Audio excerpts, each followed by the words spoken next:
દિવાળીના તહેવાર આવે છે એટલે નવી નવી ખરીદી કરીએ, એમાં પણ કિચનની ખરીદી કરવી હોય અને ખાસ કરીને ઓવન લેવાનું તમે વિચારતા હો એટલે પહેલો વિચાર એવો આવે કે માઇક્રોવેવ ઓવન લેવું કે ઓટીજી લેવું. માઇક્રોવેવ ઓવન અને ઓટીજી કઈ રીતે કામ કરે છે, તેમાં ફરક શું છે, બંનેમાં કેવા વાસણ ઉપયોગમાં લેવામાં આવે છે, ઓટીજીમાં જમવાનું ગરમ થાય છે, માઇક્રોવેવની અંદર કેક સારી બને છે અને તેમાં પણ હવે તો પાછું આવ્યું કે એર ફ્રાયર. તો આ ત્રણમાંથી આપણે શું પસંદ કરવું? તો આ બધી ચિંતા હવે ખતમ. આજના વિડીયોમાં હું તમને માઇક્રોવેવ ઓવન, ઓટીજી અને એર ફ્રાયર ત્રણેય વિશેની બધી માહિતી આપીશ, જેમાં તે કઈ રીતે કામ કરે છે, તેનો ઉપયોગ શું, કઈ વસ્તુ બને છે, તેનું કોસ્ટિંગ શું અને આપણા કિચન માટે આપણે લેવું હોય તો કયું સ્યુટેબલ છે. તો ચાલો આજના વિડીયોમાં આ ત્રણેય વસ્તુ વિશે જાણીએ. સૌથી પહેલા આપણે સમજીએ માઇક્રોવેવ ઓવન એટલે શું છે. તો મારે આ 20 લીટરનો માઇક્રોવેવ ઓવન છે, જે હું છેલ્લા 10 વર્ષથી વાપરું છું. માઇક્રોવેવ ઓવન છે ને એ ઇલેક્ટ્રોમેગ્નેટિક રેડિયેશન એ પ્રિન્સિપલ પર કામ કરે છે, માટે તેને માઇક્રોવેવ ઓવન કહેવાય છે. અને માઇક્રોવેવ ઓવન મોસ્ટલી બધા એવું વિચારતા હોય છે કે જમવાનું ગરમ કરવા માટે તેનો ઉપયોગ થાય છે, પણ ના, એવું નથી. તેમાં દરેક વસ્તુ કુકિંગ એટલે કે કુક કરી શકાય છે, ઇવન બેકિંગ પણ થાય છે, તેમાં પણ ઉપયોગ થાય છે. અને સૌથી વધારે બેનિફિટ હોય ને તો ઘન વસ્તુ એટલે કે સોલિડ કોઈ પણ વાનગી હોય તે, અને તેની સાથે લિક્વિડ એટલે કે પ્રવાહી વાનગી, એટલે આ બંને પ્રકારની વાનગી છે ને તે માઇક્રોવેવ ઓવનમાં બનાવી શકાય છે. વધારેમાં કહું ને તો માઇક્રોવેવ ઓવનમાં કુક કરેલી કોઈ પણ વાનગી હોય ને તેનું ન્યુટ્રિશન એમને એ જાળવે છે, તેની સાથે તેનો કલર પણ એવો સરસ જળવાઈ રહે છે. અને એ સાથે જ કોઈ પણ વાનગી બનાવી હોય ને તેમાં ઉમેરેલા ઇન્ગ્રેડિયન્ટ્સ હોય ને તેનો દરેકની તે વાનગી ચાખો ને તો અલગ અલગ ફ્લેવર આવે છે. એટલી સરસ વાનગી આ માઇક્રોવેવમાં બનતી હોય છે. માઇક્રોવેવ ઓવન લેવા જઈએ ને એટલે માર્કેટમાં હવે ઘણા પ્રકારના માઇક્રોવેવ ઓવન મળે છે. તો આપણને એમ થાય કે કયા લેવા. મુખ્યત્વે એના 3 પ્રકાર હોય છે. તો કે પહેલું કે સોલો માઇક્રોવેવ, બીજું છે ગ્રીલ માઇક્રોવેવ અને ત્રીજું છે કન્વેક્શન માઇક્રોવેવ. સૌથી પહેલા વાત કરીએ સોલો માઇક્રોવેવ. એક સિમ્પલ માઇક્રોવેવ ઓવન છે, જેની અંદર કોઈ પણ વાનગી એટલે કે રસોઈ છે તે ગરમ પણ કરી શકાય છે અને તેની સાથે કુક પણ કરી શકાય છે. આ બંને રીતે તેનો ઉપયોગ થાય છે. ગરમ કરવામાં કહું તો આપણે ચા, કોફી, દૂધ છે, દાળ ઢોકળી બનાવીએ, પાપડ સરસ શેકાય છે, તેની સાથે સબ્જી છે, રોટલી છે, બધું છે ને સરસ ગરમ કરી શકાય છે, છતાં પણ તે બળતા નથી અને તેનો કલર અને જે ઓરિજિનલ હોય છે તેવું જ તે જળવાઈ રહે છે. અને કુક કરવાની વસ્તુ કહું ને તો આપણે દાળ ભાત, શાક, રોટલી બધું બનાવી શકીએ, રોટલી ગરમ કરી શકીએ, પરંતુ આ બધું બનાવી શકીએ ઓછા તેલમાં. તેલ વગર પણ કોઈ પણ સબ્જી કે શાક બનાવવા હોય ને તો માઇક્રોવેવ ઓવનની અંદર બની જાય છે. ન્યુટ્રિશન એવા સરસ જાળવે છે. તેની સાથે હું તો ખાસ ઉપયોગ પુલાવમાં કરતી હોઉં છું, કારણ કે પુલાવની દરેક, ધારો કે મટર ઉમેરેલા છે, દરેક ચોખા છે, તો દરેકનો એક અલગ સ્વાદ આવે છે અને દરેકની ફ્લેવર ઇન્હેન્સ થાય છે. તેની સાથે જ ખાંડવી છે તેનું મિશ્રણ બનાવતી હોઉં છું, પૂરણપોળીનું પૂરણ બનાવું છું, આ રીતે ઉપયોગમાં લઉં છું. પોપકોર્ન પણ આની અંદર બહુ સરસ બને છે. માઇક્રોવેવ ઓવનમાં સોલો માઇક્રોવેવ ઓવન તમે માર્કેટમાં લેવા જાઓ ને તો તેની કિંમત છે ને 3000 થી ચાલુ થાય અને 5 થી 5500 સુધીની હોય છે. માઇક્રોવેવ ઓવનમાં બીજો ઓપ્શન છે માઇક્રોવેવ પ્લસ ગ્રીલ. એટલે કે તે કોઈ પણ આપણે વાનગી બનાવીએ તે કુક તો કરે, પરંતુ એની સાથે ગ્રીલિંગ એટલે કે ઉપરથી એક સરખી બધી બાજુથી ગરમી આપે, જેથી ઉપરથી પણ કોઈ પણ વાનગી છે તે શેકાઈ જાય. ખાસ કરીને પંજાબી અમુક તંદુરી આઈટમ બનાવી હોય, પનીર ટીકા બનાવવા હોય, નોનવેજ આઈટમમાં કે જે ઉપરથી ઉપરનું લેયર પણ એકદમ સરસ રોસ્ટ એટલે કે શેકવાનું હોય, તેના માટે માઇક્રોવેવ પ્લસ ગ્રીલ ઓપ્શન છે. તો જો આવી વાનગી તમારા ઘરમાં વધારે બનતી હોય ને તો માઇક્રોવેવ પ્લસ ગ્રીલ ઓપ્શન વાળું માઇક્રોવેવ લેવાનું. માઇક્રોવેવ પ્લસ ગ્રીલ ઓપ્શન વાળા આપણે માઇક્રોવેવ ઓવન લઈએ ને એટલે એમાં સોલો માઇક્રોવેવ તો આવશે, પ્લસ આ ઓપ્શન આવશે. તેની હું કિંમત કહું ને તો 4000 થી શરૂઆત થઈ 7 થી 8000 સુધીની જતી હોય છે. ત્રીજા પ્રકારના માઇક્રોવેવનો ઓપ્શન છે કન્વેક્શન. એટલે કે માઇક્રોવેવ પ્લસ કન્વેક્શન. તેમાં કોઈ પણ આપણે વાનગી બનાવીએ તો તે કુક પણ થાય, ઉપરથી રોસ્ટ પણ થાય અને અંદરથી બેક થાય. તેની અંદર એક ફેનની સિસ્ટમ હોય છે, અંદર એક નાનો એવો ફેન હોય છે જે અંદર બનતી ગરમી હોય ને એને ચારેય બાજુ એક સરખી ફેલાવે, જેથી બધી સાઈડ એક સરખી ગરમી લાગી અને બેક થાય, તેનો કલર એકદમ સરસ આવે. હું જે માઇક્રોવેવ ઓવન વાપરું છું તેમાં માઇક્રોવેવ પ્લસ ગ્રીલ અને માઇક્રોવેવ પ્લસ કન્વેક્શન અને ખાલી કન્વેક્શન આ બધા મોડ આપેલા છે. આ ટાઈપનું માઇક્રોવેવ લઈએ તો તેની અંદર બેકિંગ પણ થાય છે, ગ્રીલિંગ પણ થાય છે, નોર્મલ કુકિંગ પણ થાય છે. આની કિંમત જોઈએ ને તો લગભગ 6,000 થી ચાલુ થાય અને અપ ટુ મેક્સિમમ 15,000 20,000 એટલે ત્યાં સુધી જતી હોય છે. અલગ અલગ સ્પેસિફિકેશન હોય એ પ્રમાણે તેની કિંમત વધતી હોય છે. હવે બીજો સવાલ એ આવે કે માઇક્રોવેવ ઓવન લેવું છે તો તેમાં વાસણો કેવા વપરાય? તો સૌથી પહેલા ધાતુના વાસણ એટલે કે કોઈ પણ મેટલના વાસણ તેમાં વપરાતા નથી, જેમાં સ્ટીલ, એલ્યુમિનિયમ, બ્રાસ દરેક ધાતુ આવી જાય છે. માઇક્રોવેવ ઓવનમાં વાપરવા માટે કાચના વાસણનો ઉપયોગ કરવાનો, ચિનાઈ માટીના વાસણ વપરાય છે. તેની સાથે પ્લાસ્ટિક જે માઇક્રોવેવ સેફ પ્લાસ્ટિકના વાસણો આવે જ છે તેનો ઉપયોગ થાય છે અને સિલિકોનના વાસણ વાપરી શકાય.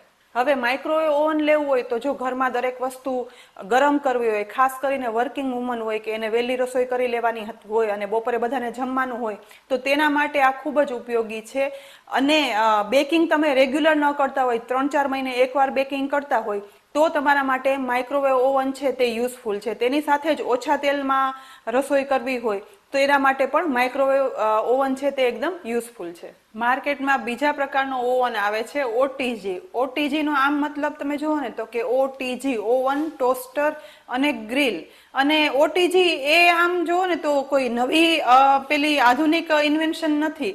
450 વર્ષ કરતા પણ વધારે જૂનું તમે જુઓ ને તો એ સમયમાં પણ બ્રેડ, પાઉં બધું બનાવવામાં આવતું. કઈ રીતે બનાવવામાં આવતું? તો કે એક બંધ રૂમ હોય ને તેને કોલસાથી કે લાકડાથી એક સરખો ગરમ કરવામાં આવે અને તેની અંદર પાઉં છે, બ્રેડ છે એ બધું બનાવવામાં આવતું. હવે ઇલેક્ટ્રિસિટી આવી એટલે એ પછી આવ્યા આ ઓટીજી. એ બધી વસ્તુ આ ઓટીજી ની અંદર થાય છે ઇલેક્ટ્રિસિટીનો એટલે ઉપયોગ થઈને, તો તેને કહેવાય છે ઓટીજી. ઓટીજી નો ફૂલ ફોર્મ સમજીએ તો ઓવન, ટોસ્ટર અને ગ્રીલ. ઓવન એટલે કે આપણે કેક બનાવી શકીએ, બ્રેડ છે, પાઉં છે, પીઝા છે, મફિન છે, આ દરેક વસ્તુ બેક કરવા માટે આની અંદર ઓવનની સિસ્ટમ રહેલી છે. બીજું છે ટોસ્ટર એટલે કે ટોસ્ટ કરવી. વસ્તુને તો અંદરથી તો કૂક કરવી પરંતુ ઉપરથી કડક કરવી. આપણે ટોસ્ટ પટ્ટી આવે છે, ખારી ટોસ્ટ આવે છે, આ બધી વસ્તુ આની અંદર બની શકે. અને ત્રીજું છે ગ્રીલ. ગ્રીલ એટલે અંદરથી પણ વસ્તુ કૂક કરવી અને ઉપરનું જે લેયર છે તેને કડક કરવું. ટોસ્ટ અને ગ્રીલમાં શું ફરક હોય? તો કે ટોસ્ટ છે તેમાં વસ્તુ બને પણ ખરી અને એકદમ કડક થઈ જાય, જે અંદર સુધી કડક હોય છે, ક્રિસ્પી. આપણે ટોસ્ટ પટ્ટી ખાઈએ તો અંદરથી ક્રિસ્પી હોય. જ્યારે ગ્રીલ છે ને એ અંદરથી વસ્તુ કૂક કરે એટલે કે સોફ્ટ રાખે, તેના અંદર જે લિક્વિડ હોય એ પણ જળવાઈ રહે. કોઈ પણ વસ્તુની અંદર લિક્વિડ ફોર્મ તો હોય જ તો તે જળવાઈ રહે. અને ઉપરનું લેયર છે ને એ ક્રિસ્પી બનાવે, જેને ગ્રીલિંગ કહેવાય. ખાસ કરીને આપણે દરેક વસ્તુ વેજીટેબલ છે કે નોનવેજ છે જે બાર્બેક્યુ કરતા હોય તો એના માટે ગ્રીલિંગ સિસ્ટમની જરૂર પડે છે. તો આની અંદર કોઈ પણ વસ્તુ ગ્રીલ કરવી હોય, એક સરખી ઉપરથી જ ફક્ત લેયર છે તે ગ્રીલ કરવું હોય એટલે કે કડક કરવું હોય અને અંદરનું જે છે સોફ્ટનેસ, સ્મૂધીનેસ છે એમને જાળવવી હોય તો તેની સિસ્ટમ પણ આની અંદર હોય છે, જેને ગ્રીલિંગ કહેવાય છે. ઓટીજીની ઓપરેટિંગ સિસ્ટમ જોઈએ ને તો એકદમ સહેલી છે. અહીંયા સ્ટાર્ટ અને સ્ટોપનું બટન છે. તેની સાથે જ ટાઈમ સેટિંગ કરવા માટેનું બટન છે, જેથી આપણે કોઈ પણ વસ્તુનો ટાઈમ સેટ કરી શકીએ છીએ કેટલી મિનિટ કૂક કરવું છે. તેની સાથે જ અહીંયા છે ટેમ્પરેચર વધઘટ કરવા માટેનું આ સેટિંગ છે. અને એ સિવાય ફંક્શન આપેલા હોય છે. અમુક છે તે ઓટો ફંક્શન હોય છે, ધારો કે પીઝા બનાવવું છે, બેક કરવું છે, ગ્રીલ કરવું છે તો અહીંથી ફંક્શન એક પછી એક ચેન્જ કરી શકાય છે. અને અહીંયા છે લાઇટ, જે જો કૂક થતું હોય ને તમારે ના જોવું હોય તો લાઇટ બંધ કરી દો, ચાલુ કરો તો અંદર જે કૂક થતું હોય એ દેખાય. ઓટીજીમાં બેક અને કૂક કરવા માટે અલગ અલગ વસ્તુ આવતી હોય છે. જો આ રીતની જાળી હોય છે કે જે તમારે જ્યારે કેક બનાવવી હોય તો તેમાં તેનો યુઝ કરી શકો છો. તેની સાથે જ આવી એક ડીશ પણ આવે છે કે તેનો પણ આપણે ઉપયોગ કરી શકીએ છીએ. ક્યાંક એનો ઉપયોગ કરવો એ આપણે કઈ વસ્તુ બનાવીએ છીએ એની ઉપર હોય છે. તેની સાથે જ આ ડીશ કે આ જાળી છે તે લેવા માટેનું આ એક સ્ટેન્ડ છે. એ સિવાય બીજું એક પણ છે જે આપણે સાણસીની જેમ યુઝ કરી શકીએ છીએ કે આ આવી રીતના ઇઝીલી કોઈ પણ ડીશ છે તો અથવા જાળી છે એ કાઢી શકીએ. અને એ સિવાય ગ્રીલિંગ માટે આમાં બધી વસ્તુ, ધારો કે આપણે પનીર ટીકા બનાવવું હોય તો પનીર છે, નોનવેજ કંઈ બનાવવું હોય તો એ એટેચ કરી અને ગ્રીલિંગ માટે આને આ રીતે અંદર યુઝ કરવામાં આવે છે કે આ રીતે ભરાવી અને પછી તે ઓટોમેટિક એમાં ગ્રીલિંગ થઈ જાય છે અને બધી સાઈડ એક સરખું કૂક થાય છે. તો આટલી વસ્તુ આ ઓટીજી ની અંદર આવે છે. હવે ઓટીજીમાં આપણે કુક કરવા માટે કયા વાસણ વાપરવા? તો સૌથી પહેલા ઓટીજીનો પ્રિન્સિપલ એ છે કે તેમાં ઘન વસ્તુ એટલે કે સોલિડ વસ્તુ બને છે. લિક્વિડ જેમ માઇક્રોવેવમાં આપણે લિક્વિડ દૂધ બધું ગરમ કરી શકીએ ચા, એવું આમાં થતું નથી. એટલા માટે લિક્વિડ કોઈ આઈટમ ચાલતી નથી અને સોલિડ બધી વસ્તુ બનાવવામાં આવે છે. હા, સેમી લિક્વિડ છે, કોઈ પણ ડો બનાવ્યો હોય, મિશ્રણ બનાવ્યું હોય કેકનું, તો તે ચાલે.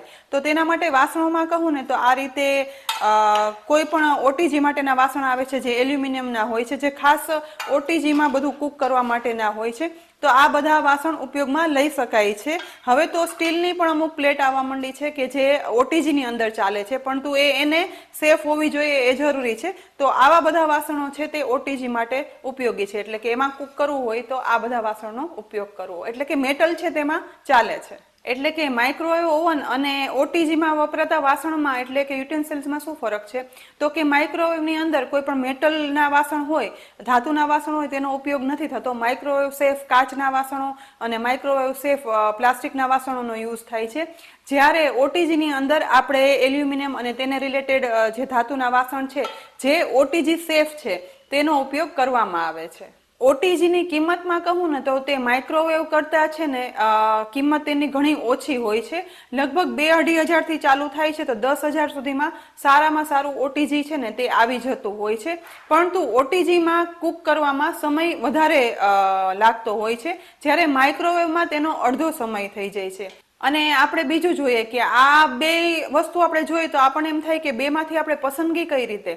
તો એ તમારી કેવી જરૂરિયાત છે તેની ઉપર આધાર રાખે છે. ધારો કે તમારે કુકિંગમાં દરેક વસ્તુ ગરમ કરવા માટે કુકિંગ કરવું છે, અથવા તો વહેલી રસોઈ કરી રાખવી છે અને થોડા સમય પછી એને ગરમ કરીને ખાવી છે, જેના ન્યુટ્રિશન બધા જળવાઈ રહે તે પણ ધ્યાન રાખવું છે, અને બેકિંગ તમારે ઓછું કરવું હોય, એટલે કે 3-4 મહિને તમે એકાદ વાર બેકિંગ કરતા હોય તો તમે માઇક્રોવેવ ઓવન પસંદ કરો.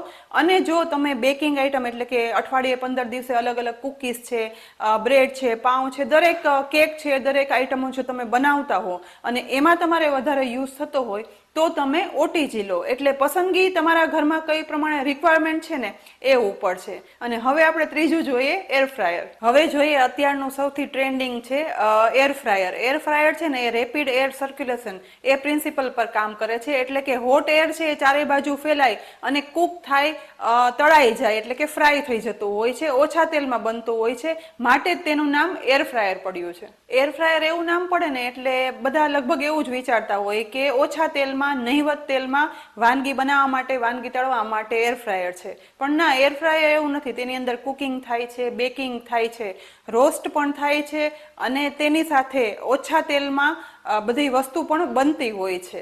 અને ખાસ કરીને આપણે જો બહારની રેડીમેડ બ્રાન્ડેડ કંપનીની જે ચેવડા આવતા હોય છે, વેફર આવતી હોય છે, તે તમે જુઓ તો એકદમ કોરા હોય, એમાં પણ તેલ ના દેખાય. તો ત્યાં છે ને મોટી સિસ્ટમના એર ફ્રાયર જ હોય છે કે એમાં એ વસ્તુ બનાવવામાં આવે છે, એટલે તે એકદમ કોરી હોય છે. તેનું આ એકદમ નાનું સ્વરૂપ છે એર ફ્રાયર. એર ફ્રાયરમાં ઓછા તેલમાં તો વસ્તુ બને છે, એ સિવાય બેકિંગ પણ કરી શકાય છે. અને તેમાં એર છે ને ખાસ કરીને એક સરખી બધી બાજુથી ગરમ એર લાગતી હોય છે, માટે કુકિંગ છે ને તે ઓટીજી કરતા એકદમ ફાસ્ટ થાય છે.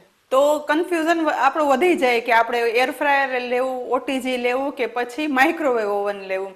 તો કહું ને કે નાનું કુટુંબ હોય, તમારે રેગ્યુલર બેકિંગ ન હોય, કિચન નાનું હોય અને બહુ જલ્દી થોડીક રસોઈ કરવાની હોય તો તમે એર ફ્રાયર પસંદ કરો, કારણ કે તેની અંદર બેકિંગ થશે ખરું, પરંતુ એટલું સરસ રિઝલ્ટ નહીં આપે જેવું ઓટીજી રિઝલ્ટ આપશે. ઓટીજી છે ને ખાસ કરીને જે બેકિંગની વસ્તુ વધારે બનાવતા હોય ને તેના માટે ઓટીજી સૌથી યુઝફુલ છે અને પરફેક્ટ છે. માઇક્રોવેવ ઓવન છે જેમાં વસ્તુ કુક પણ કરી શકાય છે, થોડું ઘણું બેકિંગ કરી શકાય છે, બધી વસ્તુ ગરમ કરી શકાય છે. એટલે મોટું ફેમિલી અને તમારે હોય તો તમે માઇક્રોવેવ ઓવનનો મેક્સિમમ યુઝ કરી શકો, અને નાનું ફેમિલી હોય તો તમે એર ફ્રાયર પસંદ કરો. એર ફ્રાયરની કિંમત કહું ને તો તે લગભગ 2-2.5 હજારથી ચાલુ થાય છે, 6-7-10 હજાર સુધી જાય છે, એટલે એકદમ અફોર્ડેબલ પ્રાઇસ છે. હવે પસંદગી આપણે કરવાની કે આપણા ઘર માટે કયું સુટેબલ છે, એર ફ્રાયર છે, ઓટીજી છે કે પછી માઇક્રોવેવ. ઓટીજી અને માઇક્રોવેવ ઓવનની જેમ આમાં પણ એવો પ્રશ્ન થાય કે આમાં કેવા વાસણ વાપરવા. તો મોસ્ટલી આની અંદર સિલિકોનના વાસણનો યુઝ થાય છે. સિલિકોન આ રીતના વાસણ આવતા હોય છે અને તેનો સેટ પણ આવતો હોય છે. અલગ અલગ રસોઈ માટે વધારે છે, ઓછી છે. આવા મફિન્સ બનાવવા હોય તો નાની પણ આ બધા સેટ આવે છે. રેડીમેડ ઓનલાઈન પણ મળે છે, બેકિંગ કરતા હોય ત્યાં પણ મળી જાય છે. એ સિવાય આવી પેપર શીટ અથવા તો બટર પેપર એનો પણ યુઝ કરી શકાય છે. અને કઈ રીતે કરવું એ પણ હું તમને બતાવું. એર ફ્રાયરમાં કૂક કરવા માટે આવો કુકિંગ કમ્પાર્ટમેન્ટ આવે છે. તેની અંદર નીચે આવી એક ગ્રીલ હોય છે. ડાયરેક્ટ કોઈ વસ્તુ આની ઉપર, ધારો કે ફ્રેન્ચ ફ્રાઈઝ બનાવી છે તો આની ઉપર તમે ડાયરેક્ટ રાખી અને તેલ સ્પ્રેડ કરી અને એ પછી ડાયરેક્ટ પણ કૂક કરી શકો, અથવા તો સિલિકોન શીટ આની ઉપર ગોઠવી અને એમાં પણ દરેક વસ્તુ આપણે જે બનાવી હોય તે રાખી શકાય. પેપર શીટ પણ આ રીતે ગોઠવી શકાય છે. તો આ રીતે તેનો યુઝ થાય છે. સાફ કરવું હોય ત્યારે આપણે આ કાઢી લેવાનું, તે પણ અલગ સાફ કરી લેવાનું અને આ પછી ખાલી અહીંયા આપણે પાણી ટચ ન થાય એ રીતે આ તમે સાફ કરી શકો. કૂક કરવું પણ ઇઝી છે. આ રીતે તમે એને ભરાવી દો એટલે ઓટોમેટિક તેની સિસ્ટમ ચાલુ થઈ જાય. આ ઓફ છે, ઓન કરવું હોય તો આ રીતે કરી શકાય. આમાં અલગ અલગ ફ્રેન્ચ ફ્રાઈઝના અલગ અલગ કુકિંગના મોડ છે અને મેન્યુઅલ પણ આવે છે. આ ઓટોમેટિક જો ચાલુ થઈ ગયું અને બંધ કરવું હોય તો ઓફની સ્વિચ પણ નથી. આ રીતે તમે કાઢો એટલે ઓફ થઈ જાય અને જ્યાંથી અધૂરું હોય પાછું તમે પ્રેસ કરો એટલે કન્ટિન્યુ કુકિંગ ચાલુ થઈ જશે. એ સાથે આ ડિજિટલ બોર્ડ છે મારે આપેલું, તો તેની અંદર ટાઈમ પણ અહીંથી જો ઓછો વધારે કરી શકાય છે. એ રીતે ટેમ્પરેચર પણ સેટિંગ વધારે ઓછું કરી શકાય છે. એટલે આપણે જે વાનગી બનાવી હોય એ પ્રમાણે આપણે ટાઈમને બધું સેટ કરી શકીએ છીએ. અહીં મેનુનું પણ બટન છે. અલગ અલગ મેનુ તમારે સેટ કરવા હોય તો પણ અહીંથી થઈ જાય છે કે જો આ દરેક અલગ મેનુ આવી ગયા.